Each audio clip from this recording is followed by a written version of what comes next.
Good afternoon, I'm Richard Durstein and welcome to SL Design Lounge.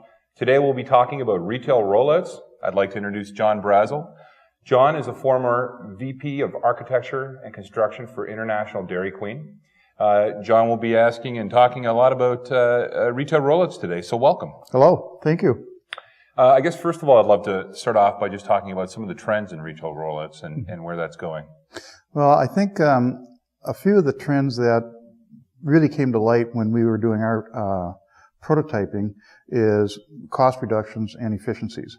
And where we went to go look for those was in volume purchasing, warehousing, and not only necessarily warehousing in our warehousing, but warehousing in the manufacturers, and then they would bill as they ship. So you don't have to carry all that inventory. Driving design efficiencies into the design, and that requires including people that are not necessarily designers or architects or engineers or contractors, but rather the people that are going to be working with and using the end product of that design. That would be the retailers and the operations people to get their input in there so that they know that they have a facility that will actually work for their needs. Then uniformity of design.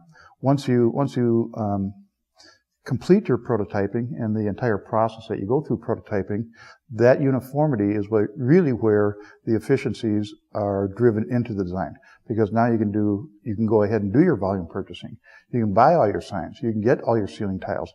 You can get all your fixtures ordered up and in the queuing.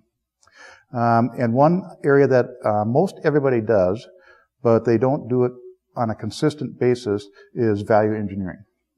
And that is a constant challenge in the design area.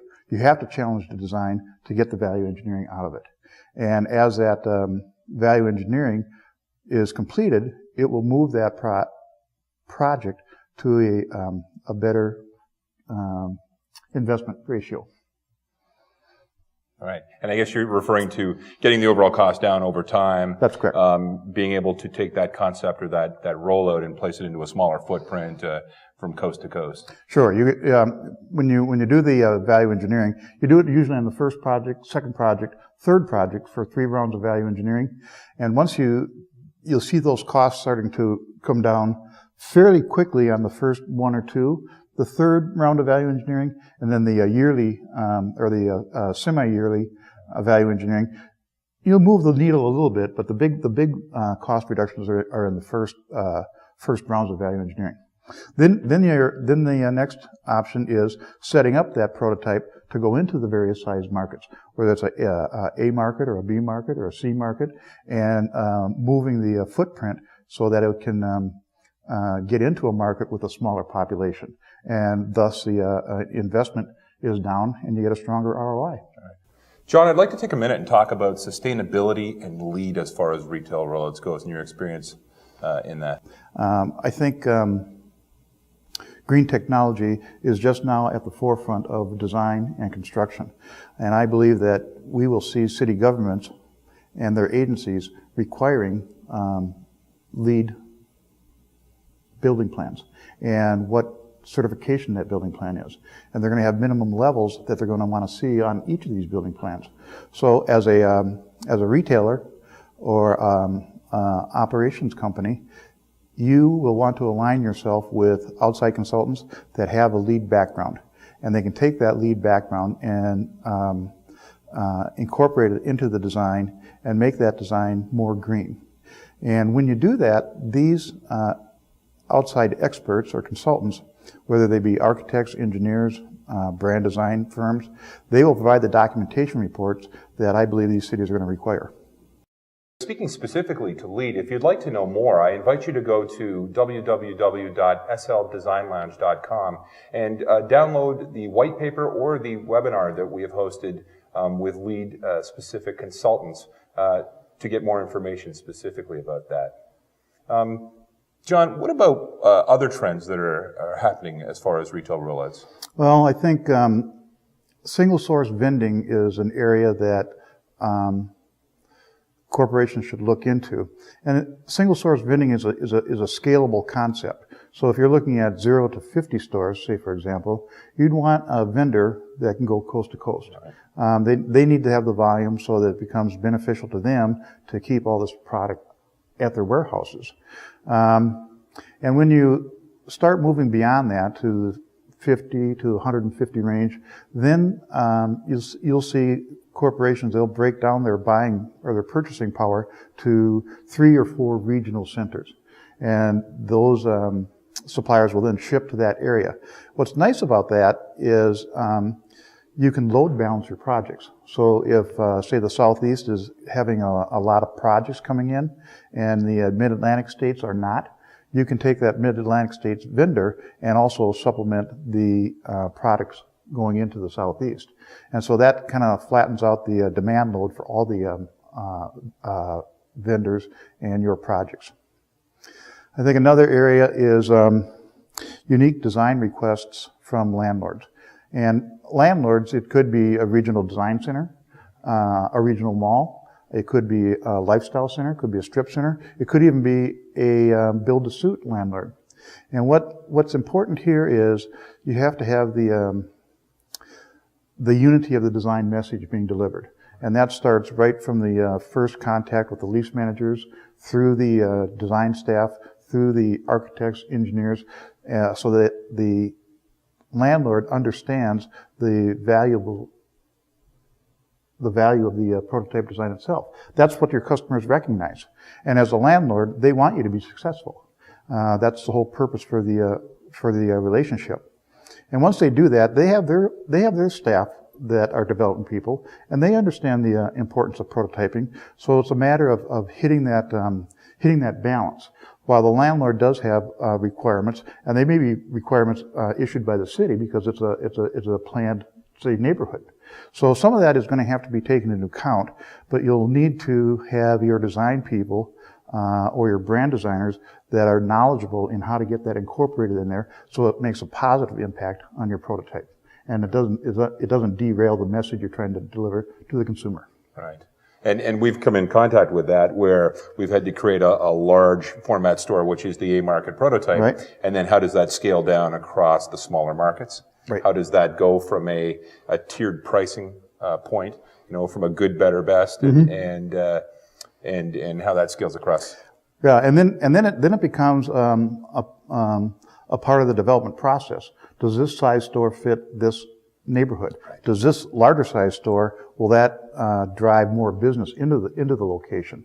So those are all things that the development people will look at, and then how does that translate to what the actual construction project is? So John, what are some of the risks or pitfalls that you can get into in terms of doing retail rollouts? Yeah. Literally every single step is a risk. Right. And it's knowing those and knowing what to do and what not to do is where the real value is. I think one of the beginning things that we always try to do is to establish the guiding principles of what this prototype design is, and those guiding principles will then direct the decision-making process throughout the entire project. So if you're making decisions on, say, the square footage of the offices that you're doing here, there's a guiding principle in there that says these offices have this amount of square footage. Right. And so that you go to that. Or the material selection. We want vinyl wall fabric on. The guiding principles then say that in these areas we have the vinyl wall fabric. In these other areas we want a different color, and that could be some paint color, or it could be a different material entirely. So getting those guiding principles in place really flatten out the decision-making process and kind of takes some of the emotion away. If it's someone holds it close and dear to them, if it's outside the guiding principles, then they can moderate back so they get in there. Another area is you need to fully vet out the prototype design all the way through the entire design process. And when you vet out the prototype design, you must include the stakeholders. Who are the people that are going to use this? And it's going to be the retailers, it's going to be the operations people. You're going to want to include, obviously, your design team, engineers, outside consultants, even if you have contractors that you're working with. Those are the stakeholders. Those are what's going to make this project turn to magic. And you fully vet that out with them so they understand what the prototype design is, how it operates, and why it operates that way. The other thing is getting your design team, and whether it's a brand design or your architects, they have to have experience in working with retail clients, retail projects.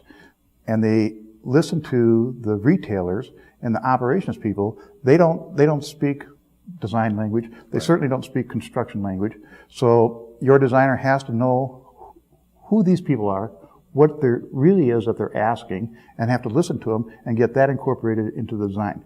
And what it really does, it broadens out the ownership basis. So everyone has a piece of ownership in this.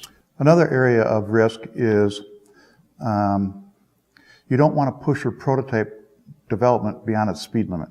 And what I mean by that is, as you're going through the design phases of prototyping and the construction, do it for 1 or 2 projects. And that'll allow you to take a look at those projects and fully understand where the costs are being driven in and how to drive those costs out. And once you build it, you need to bring the stakeholders back in so they can walk it, talk it, and live it. And they'll tell you what needs to be changed to make that more efficient building design and how to make it more profitable. So I've seen clients that do a prototype design and they start out with 10. And if there's something wrong in there, now you got 10 mistakes. Mm-hmm. And they're expensive mistakes. Right. So I would recommend starting with 1 or 2, vetting those out, do your value engineering, complete the prototype process with your stakeholders. Another area that we found that was really important for us is all the decisions that we made during the prototype process and the development of that prototype was all those decisions need to reinforce the initial decision by management to proceed. And once you do that, then management has the confidence in the prototype itself, in the ROI that's being delivered, and in reinforcing or providing the customer's needs for that building type. You know, John, a lot of companies will have their own internal divisions in terms of doing the drawings and doing the construction, the build, whatnot. I'd like to get your input on, you know, what is your feelings in terms of outsource or in-house, suppliers? There's a case to be made for both outsourcing and in-house. Some of the benefits that we found with outsourcing is it's scalable and it's a cost-saving measure. Your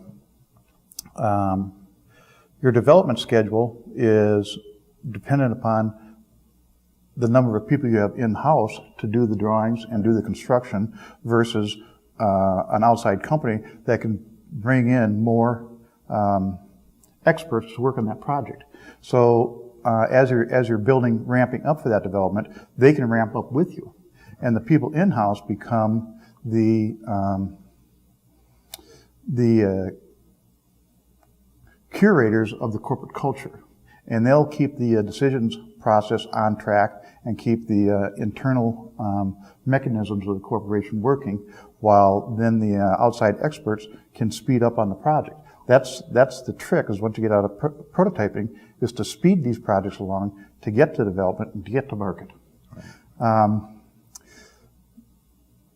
And that's where it's essential to meet all of those project goals and timelines. And that's the beauty of outsourcing, is they have that flexibility. They know the specifications, they know the materials, they do the overall project management, so that your in-house staff can just work on the direction and the direction of the development and where you're going to go. Right. That's what we found with outsourcing. So then, when you're looking at it internally, how does that go then? When you internalize that staff? Well, the internal staff are really the accelerators for the project. They're the ones that set the pace, and then they can go ahead and work with the outside consultants to say, here are the projects that we need to get done this week, this month, this quarter. And that way you can then meet your corporate goals for the development. So John, let's talk about best practices. and what you think truly makes a great retail rollout? I think the very best practices are value engineering and driving costs out of the prototype. That would be number one in my mind. Number two is the early development of the guiding principles that will guide the whole process and the decision-making points. And also the guiding principles, they can also be used by the corporate staff as talking points to the customers, to their staff on training and how they manage the internal functions of the store. The guidelines can also be used for training the store staff as to why the prototype is designed the way it is, how it functions, how they function within that design. It also can be used for landlords and for city agencies so that they can see what the whole process is and what and why those designs are speaking to the customers and that neighborhood. Another best practice is developing inclusive processes that go through all departments. The departments have to understand the brand management and how to maintain it and what it means to the customer to maintain those design standards and the management of that design. There are processes that develop that reinforce the brand image so that you can actually have a prototype design out there that the customers relate to. That's the entire purpose for doing a prototype design that satisfies your customers' needs, and they recognize it as a place that they want to do business with. You know, John, it's interesting. You know, you talk about having everyone kind of on board on the strategy, and a tool that we use in that same process a lot of times is a brand charter or a brand guideline, and we create that at the beginning of the process. We make sure that all stakeholders and team players have buy-in on it and agreement on it. And then we use that as the measurement tool as we go through the process, and whether it's the prototype or the rollout, and the benchmark that we always compare back to make sure that we're, you know, fulfilling the original design of the prototype. So, great point. And as the prototype matures, and you're now 3 or 4 years down the road, there may be a tendency for some people to move away from the guidelines and are making decisions that are outside the guidelines. And what that really does is it denigrates the brand design, because now you're including things that aren't on point with the original focus of the prototype. Whether you go through quantitative research or qualitative research, there's a reason and rationale as to how that prototype design got there and what its purpose is. And so it's important that is kept up and kept relevant with the pace of business. While we've mentioned some of these items before, I think they warrant another discussion. The risks involved in prototyping, what to stay away from. Don't push the prototype beyond its speed limit until you're absolutely satisfied that this is the prototype that you want, and you've vetted out all the bugs and it's one they're going to go with. Then it's time to hit the gas. Include the stakeholders, including the retailers and operations, and into the design process and the vetting out, certainly the vetting out of the prototype, and that broadens the ownership of the project. And looking for design refinements from all stakeholders, again, including the retailers and the operations staff. I think providing prototype design rationale to all levels of corporate and field staff so that they have a clean and clear understanding of what this prototype is intended to do and how it works and what their function is within that prototype design. Right. And I think lastly, all the decisions made should reinforce the initial decision to proceed with prototype design. So let me ask you a question then. In terms of things that are time intensive on a retail rollout or as a store is being rolled out, what are they? I mean, they can be, of course, landlord, signage related. Where do you find some of the biggest, eaters of time can be? I think the biggest eaters of time are coming through development and getting the lease signed with the landlord and getting the right space in the right neighborhood. Those take a lot of time, and they should. They're very, very important. Right, yeah. If you don't have the right space in the right neighborhood, then you have a project that isn't going to perform at the level that everyone expects it to be. I think another area is going through city permitting processes. Some cities are just 3 or 4 weeks to get done. Some cities I've seen as long as 8 weeks. And that will really have an impact on the goals of development. Certainly if you're intending on getting a store open that quarter and you're just now starting it, chances are you're not going to make it. Right. So it's important to know what those cities are requiring, and having a permit running agency that is used to working in the cities. They know what the questions are, and they can guide the architects and engineers as to here's what the city is going to accept, here's what they're not going to accept. And I think another area is, which in the last, say, 3 to 5 years, cities have broken out sign permits from building permits. So there's a double level of a permitting process. And if you don't proceed with both at the same time, they both come out at different times. And you don't want to get going on your building only to find out that the sign that you want to put on there, the city reduced the square footage to 50% of what you intended. So it's getting all those items up front and knowing what they're going to require and getting them included in the first time submittal. Thanks, John. That's been very informative. Thank you again for joining us today. My absolute pleasure. I'm sure lots of people have questions for those of you who have joined our webinar. At this point, I'd like to open up the phone lines. And you'll see a 1-800 number at the bottom of the screen that we invite you all to dial in and have your questions answered. In the meantime, I'd also like to remind you to go to www.sldesignlounge.com, where you can download not only this webinar, but a white paper on retail rollouts as well. Thank you again, and until next time, this is SL Design Lounge.